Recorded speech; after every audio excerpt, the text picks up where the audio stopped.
You're on. Okay, go ahead, Mayor. Good afternoon, everyone. I'd like to call a special meeting to order. Right now, 1:19 p.m., Monday, December 21st, 2020. Roll call, please. Mayor Ta, Here? Vice Mayor Nguyen,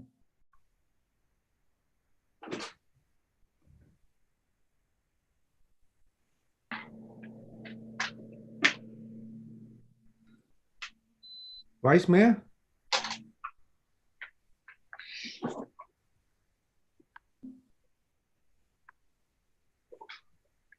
oh, there he is. He's here. All right. Visually see Vice Mayor. All right. Councilmember Doe? Here. Councilmember Ho? Here. Councilmember Monzo? Here. All council members are present. Thank you so much. Any report from City Clerk then? No, not today.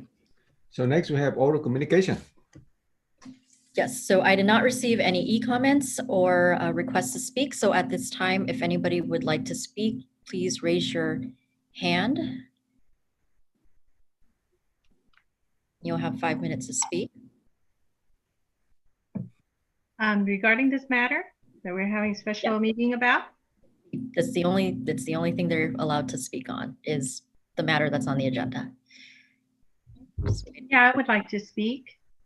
Oh, we're still in oral communications. Sorry. We will let first speaker, Jody Boyd. Hi, can you hear me okay? Yes, ma'am. Okay, first up, and this is for the city attorneys to consider, but I believe that, I'm requesting that Vice Mayor or Council Member Kimberly Ho be excluded from this meeting and not be allowed to comment or motion or vote.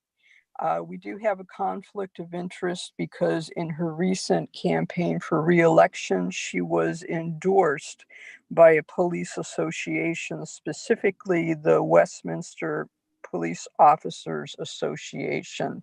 Since this matter does relate to policing, I believe we definitely have a conflict of interest. City Attorney, can you weigh in on that?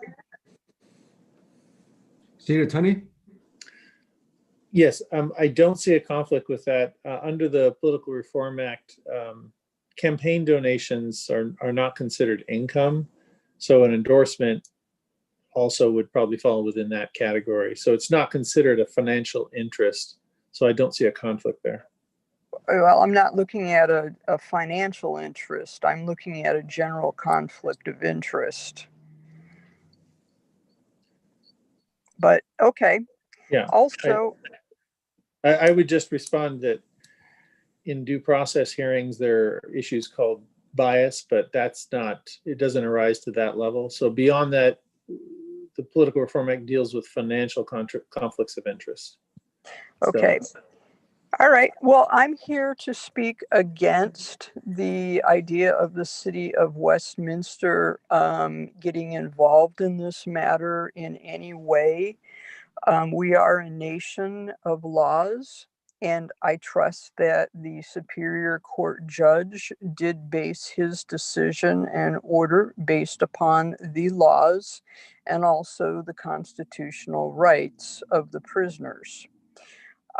It would also be wrong for us to involve ourselves in this because, in effect, we would then, as a city, be fomenting discord against the government. In this case, the Superior Court and the specific Superior Court judge. At the footer of page 1 in the judge's order, he very much clarifies the meaning of release. And Judge Barnes is not being ordered to just open the doors and release 1,800 inmates to the streets. That's not at all the intent of this court order, and that is not in alliance with the definition of release. Further, we have another conflict of interest because Westminster is sitting here with a large, modern, empty jail. And I think this gets to the heart of why Westminster wants to support the sheriff. It would greatly devalue our Civic Center property that we're wanting to sell to Steve Sheldon to develop housing. It would decrease the value and interest in that property if there was an active populated jail 500 yards away from the housing. I suspect that's the real reason why the city of Westminster wants to stick its fingers in this. And I don't think it's a good idea. I think we need to respect the Superior Court judge, respect his ruling, and just stay out of the matter. Just because other cities are jumping up to the sheriff's defense does not mean it's a good idea. Thank you. Do we have any other speaker, City Clerk? Yes. Give me just a second. Okay, Terry Rains. Good afternoon, Terry Rains, Westminster. When I saw the notification about this special meeting, I thought it might be regarding the next steps in the city manager recruitment process. But I guess the only information about that process is available to the public on a page on the city's website that I received a link to this morning. Today's meeting is about whether or not to formally support Sheriff Barnes in his appeal against a court order to reduce the Orange County Jail inmate population by 50% due to COVID, either with a letter of support or by filing a more formal amicus brief joining another city or cities it will be. The key word here is reduce, not release. The court order specifically stated that the sheriff could transfer inmates to other facilities at his discretion. I would assume that would be to state prisons, other county jails, and or to city jails. But I also suspect not many other facilities are able or willing to take on many additional inmates right now out of concern for their own inmate population and the increased COVID risk. According to the Orange County Sheriff's website, as of last Thursday, there were 626 current COVID positive inmates. All of those are in medical isolation or quarantine. Another 626 have recovered after being isolated, treated medically, and are now rehoused in the general population. Cumulatively, there have been 1,259 inmates test positive, 6,039 test negative, for a total of 7,299 tests, with a positivity rate averaging about 17%. But those numbers are just a single point in time, and we all know you can test negative one day and test positive the next. The court order states that the inmate population in all congregated living areas within the jail must be reduced by 50%. That includes all dormitory and barrack-style housing areas and multi-person cells. The sheriff must provide a detailed release plan. Why isn't it called a reduction plan? No later than December 31st. The release plan must include an order to all jail staff mandating the use of face coverings. I don't know why that wasn't already there. A list of all medically vulnerable inmates and intended disposition of those identified as medically vulnerable. For those deemed medically vulnerable that the sheriff does not intend to transfer or release, he must provide measures taken or that will be taken to protect their health, including how social distancing will be assured. Sheriff Barnes stated that about 700 inmates are medically vulnerable, of which 59 are in jail for murder, 39 for attempted murder, and 90 for child molestation and a litany of other crimes. More than 1,300 less serious offenders have already been released from the Orange County Jail since the pandemic began. Data from the DA's office shows low-level offenders that were released early or on $0 bail during the pandemic have committed new crimes at nearly 3 times the normal rate. I think that's important to consider. The order is for the sheriff to prioritize releasing the most medically vulnerable inmates. Their health is not going to be monitored in the outside world, nor are they likely to live healthy lifestyles and comply with COVID safety precautions. So I'm not sure releasing the most vulnerable is going to prevent them from getting COVID or from overwhelming the healthcare system versus being closely monitored in jail. The most serious offenders should be transferred to other correctional facilities where they can be socially distanced, have their health monitored, and not create a public safety risk due to early release. In my opinion, that includes all who have been charged with serious crimes against persons or property. But the sheriff cannot accomplish this without assistance, perhaps from the governor. He understandably does not want to be held liable for serious crimes that may be committed by the most serious offenders if they are released. As far as what action council should take today, I don't think a letter of support or filing a brief is going to help really solve the problem, but it might help persuade the court to amend the order in some way and work with Sheriff Barnes to find a real solution that works for all parties, including the general public. The staff report states that no budget adjustment is needed for this item, but if a formal brief is filed, there will be costs associated with that. Is there an estimate as to how much? Is there an estimate to how much that cost would be? Will that funding just come from the city's existing legal budget? In summary, residents do not want to see serious offenders released. Some have even mentioned our own city jail that sits empty or near empty most of the time. But we also do not want to see our healthcare system overwhelmed due to a large outbreak at the county jail. The solution is for the court to allow state, county, and local officials to work together to resolve this issue without delay. Happy holidays to everyone, and please stay safe. City Clerk, any other speaker? Last call for speakers. I don't see any, right? I don't see any. Right, so I close all the communication. The only item we have on this agenda, authorization for the city attorney to take action to support Orange County Sheridan ban challenge to an order releasing approximately 1,800 inmates from Orange County Jail. So who'd like to speak on this item? City manager or city attorney? If the city attorney could speak on that, please. Okay. Yeah, I thought, was the police chief gonna? The police speak chief to it? is on board to speak if you'd like him to speak. All right. I think it'd be good to have him start. Chief, Okay. can you speak? Yeah, good afternoon. So yes, this is extremely alarming for all of us in any city that we live in. When you're being told to release a large number of inmates who should be doing time and serving their sentence, and they're going to be released early due to a pandemic, it's very alarming. If we remember a couple of years ago that the state stepped in and did a realignment with the prison system, which went ahead and moved prisoners that were inside or inmates who were inside our state prisons down into the custody of county jails. So we do currently in Orange County have inmates that should be serving time in state prison, but they had been transferred down to our local county jail, which now occupies bed space for those who should be serving time in jail. With that, those are some of the inmates that are going to be released, those who should be finishing out their sentence in state prison and then being released when their sentence is up, or they've met the minimum requirements to be released on parole back into society and to be monitored. This isn't the case. This is a case where prisoners are going to be released back into our community, and whether they're going to come to Westminster or their family members or they have houses here in Westminster, that's really irrelevant, because we know that people commit crimes in other cities from where they live.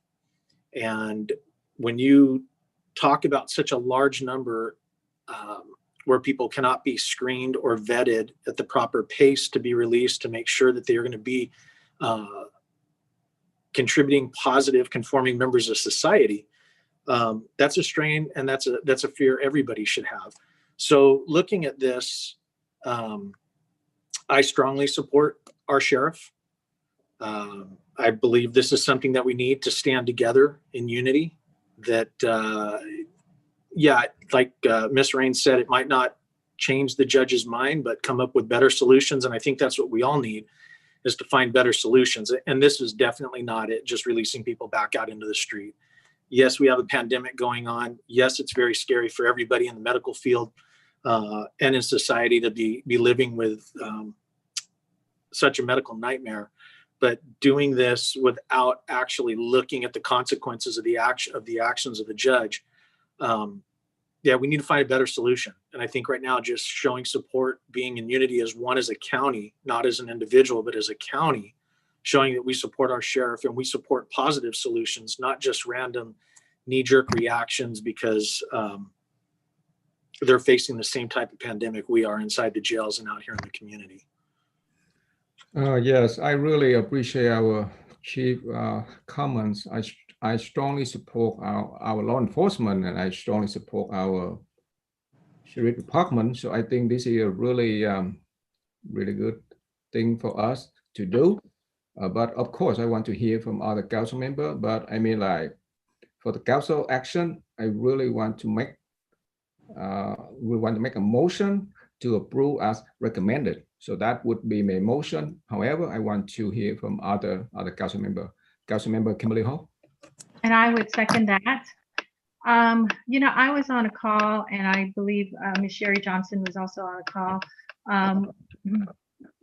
a conference call that's a weekly mayor's coalition of mayors, and I was acting on behalf of our mayor, representing City of Westminster, and basically a little bit of background that was basically written and forwarded to all of us, myself included, and it came from the chief of staff for the sheriff, Sheriff Barnes, chief of staff, and the background is such that I just want to, you know, read it because I think the words are very simple and it explains very clearly to us, and I think it'll help us to understand and not just speculate, because you know, here's sheriff's office has already done the legwork, the investigative work to understand clearly, you know, the judge's order. I hear a lot of noises. So it says on Friday, December 11th, Orange County Superior Court Judge Peter Wilson issued a ruling in Campbell versus Don Barnes.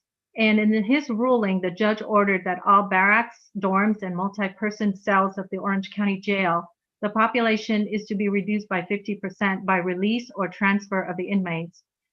The ruling was a result of the lawsuit filed by ACLU. Unlike in the state prison system, there is no other facility to which these inmates can be transferred.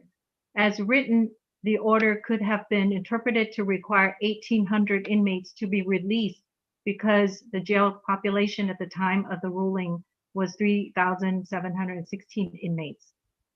So on Wednesday, the judge clarified the specifics of his order, and the number of potential releases is now based on the inmate population in March of 2020, prior to the pandemic, which was 5,303 inmates. Even based on this clarification, the order would result in the release of hundreds of inmates and possibly 1,000 inmates. As stated in the order, the sheriff must present the court with a plan to accomplish this reduction in population by December 31st, 2020. That's 10 days from now. The sheriff and county board of supervisors are in the process of filing an appeal. At this time, the appeal is expected to be filed by Monday, December 23rd, and that's 2 days from now. And this is the reason for the special meeting that the mayor called. And so basically, I support Sheriff Barnes, and I think our city should not just write a letter of support, but we should join the brief. And as stated, as the question was asked earlier, where are we getting this money from? We don't really need to come out of pocket any, because we're going to be joining Newport Beach. They already started the amicus brief, and so we will be joining them. And I don't think there is a cost associated with that. Correct me if I'm wrong, city manager. The cost would be minimal. It would be divided amongst all the cities participating, and as of right now, we're at least 20 or possibly more cities, so it's very minimal. Yeah, so I think that definitely joining the brief is best, and it's probably speaks the loudest in our support to him, to Sheriff Barnes, instead of just writing a letter. So that is really clear. So I'm in support of signing the amicus brief, joining Newport Beach. All right, we have a motion. and second ma'am. on the floor. However, I want Vice to, Mayor and then Council Member can you Menzel. hear me? Vice Mayor, okay. And then Yes, Menzel, Oh. please. Vice Mayor? yes, I want to concur with both Councilmember Ho and our chief of police. I think the chief said it all already. I want to concur with his, message there. And I also want to concur with Councilmember Ho to join in a brief filed by our city with another city. That's it. Okay, Councilmember Menzel? Thank you, Mayor. Yes, I agree with our police chief, and thank you for that, bringing up those strong points. And I just don't think, I think that we need to also look at the humane part of it. And I just want to, if we can also write a letter stating that we do need to make sure that our inmates are, their safety is making sure that they have all the proper safety equipment, PPE, and sanitary supplies, and also use the proper means of social distancing when possible. And we just need to have some assurance from our sheriff that is being done. I understand there's going to be a disagreement. He's going to say yes, that they are supplying them, but the ACLU obviously is going to say different. But if we can just write a letter along with joining the brief stating that we just also want to make sure that all safety measures are being addressed for the inmates. Just releasing them, I don't believe is going to make things safer for them and or our population. I think, like the chief said, it's just a knee-jerk reaction. But we need to also make sure that they are being taken care of inside while they're inside. So if there's a way that we can write a letter stating our concerns along with joining the brief, I think that would be great. I think if I may make a comment on that, because part of the letter that he wrote, this is the Chief of Staff to Sheriff Barnes, stated that the sheriff's effort to reduce COVID-19 within our custody include PPE requirements, regular testing of inmates, jail housing management. Earlier this week, the sheriff worked with Orange County Superior Court and our correctional medical staff to stop all transfers to court. Hearings will be conducted virtually. This is a practice that was followed earlier in the pandemic and will assist in limiting exposure and spread of COVID. So I think that writing a letter would be, I would believe that it's, that's all good and everything, but the sheriff's already doing a lot, and the letter could go to the sheriff, and I don't want to, stop us from doing that. But in terms of this specific subject matter about releasing of the criminals, I think that letter, the brief speaks the loudest, like I said, and we want to do it promptly just so that we could get this in time for his hearing, that is within a couple of days. Today. I agree with Councilmember Ho. I think the letter, we could able to do that separately, and we now have a motion and second on the floor. I agree with you as well, and I agree with the mayor and chief that the brief is the strongest way to support the sheriff. I just want to make sure that the public is assured that the safety measures are being addressed. Yeah. I think that's the main public's concern, is that they are being addressed. So that's yeah, this matter is very alarming, and for the court to send out a blank check order to order the sheriff to release inmate is extremely alarming for all cities. So I'm very thankful to the staff to bring this the call for this meeting, and I totally support the sheriff and the Orange County Sheriff Department the law enforcement, we know how to risk manage, and especially in this pandemic, it's just it set us to a unprecedented level, and we know how to deal with it. So I support the sheriff 100%. Thank you so much. So now we have a motion and a second on the floor. City Clerk? All right, so motion made by Mayor Ta, seconded by Councilmember Ho, and that's to authorize the city attorney to issue a letter of support or join in the amicus brief filed by another city supporting Orange County Sheriff Don Barnes' challenge to the order issued on December 11, 2020, in ordering the reduction of the Orange County jail inmate population by 50% in all congregated living areas. So I thought I made the, or should I say that I'm, do a substitute motion because it would be a brief, not just a letter, or it's not one or the other. It's going to be a brief. Yeah, no, it's a brief. So Mayor Ta, his motion was for the brief. Yeah. Okay. Correct. Yeah. 'Cause I heard you mention the letter or the brief. Yeah, no, I retracted that. Thank you. Okay, so Mayor, so roll call vote. Mayor Ta, Yes. Vice Mayor Nguyen, Yes. Councilmember Do, Yes. Councilmember Ho, Yes. Councilmember Monzo. Yes. Okay, that motion carried 5-0. Thank you Okay. so much. Oh, And I was just going to say, I'm already in discussions with Newport Beach city attorney. I have a draft of the brief, and I'll be communicating to him your vote, so we'll get our name added. So it should get filed likely on Wednesday, I believe is the current timing.